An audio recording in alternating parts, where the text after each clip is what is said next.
আমরা স্থানীয় সংগঠন জেলা এবং মহানগর আগামী 11 জুলাই এর প্রোগ্রামকে বয়কট করেছি। এই সিদ্ধান্ত গ্রহণ করা হয়েছে। সমঝোতা ঐক্যের নেতৃত্বে যে সংগঠনটি আছে তারা জেনে বুঝে শুনে প্রতারণামূলক নাম ভাঙিয়ে রংপুর অঞ্চলে মাইকিং করা হচ্ছে, পোস্টারিং করা হয়েছে, যা অত্যন্ত দুঃখজনক এবং প্রতারণার নামান্তর। খেলাফত মজলিস 11 দলীয় নির্বাচনী সমঝোতা ঐক্যের অন্যতম শরিক দল। খেলাফত মজলিসের সাথে ইতিমধ্যেই বৈষম্যমূলক অবহেলা, লাঞ্ছনা, তুচ্ছ তাচ্ছিল্যের সঙ্গে কিছু ঘটনা আমরা বিগত দিনে দেখে আসছি। আপনারা জানেন আগামী 11 জুলাই 2026 রংপুর বিভাগীয় একটি সমাবেশ হতে যাচ্ছে। খেলাফত মজলিসের আমির মাওলানা আব্দুল বাসিত আজাদ সিদ্ধান্তের আলোকে উক্ত সমাবেশে আসবেন না।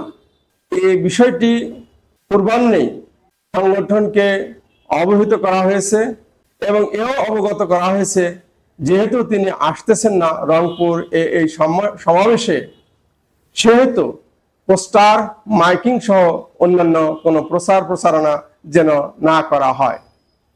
কারণ ইসলামী একটি সংগঠন হিসেবে খেলাফত মজলিস দায়িত্বশীল সংগঠন এবং ইসলামী নৈতিকতাকে সর্বোপরি ধারণ করার চেষ্টা করে আসছে।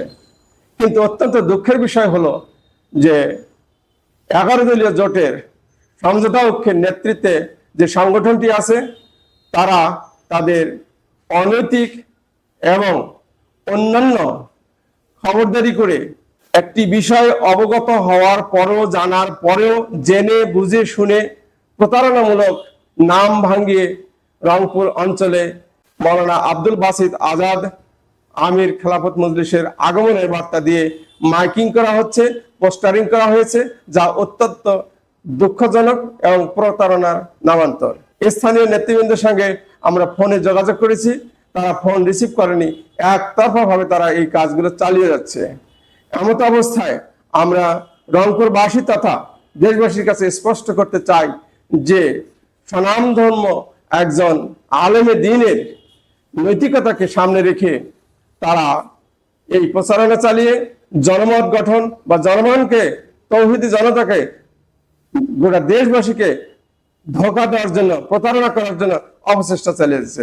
এর প্রতিবাদ হিসেবে আমরা তাদের এই অনৈতিক মিথ্যাচারের বিরুদ্ধে আমরা স্থানীয় সংগঠন জেলা এবং মহানগর আগামী 11 জুলাই এর প্রোগ্রামকে বয়কট করেছি। এই সিদ্ধান্ত গ্রহণ করা হয়েছে। সেই সাথে আমরা এও ঘোষণা করছি যে পোস্টারে যে নাম ব্যবহার করা হয়েছে এই পোস্টারগুলো দেয়াল থেকে প্রত্যাহার করা হোক এবং যে মাইকিং গুলো করা হয়েছে তা অবিলম্বে বন্ধ করা হোক।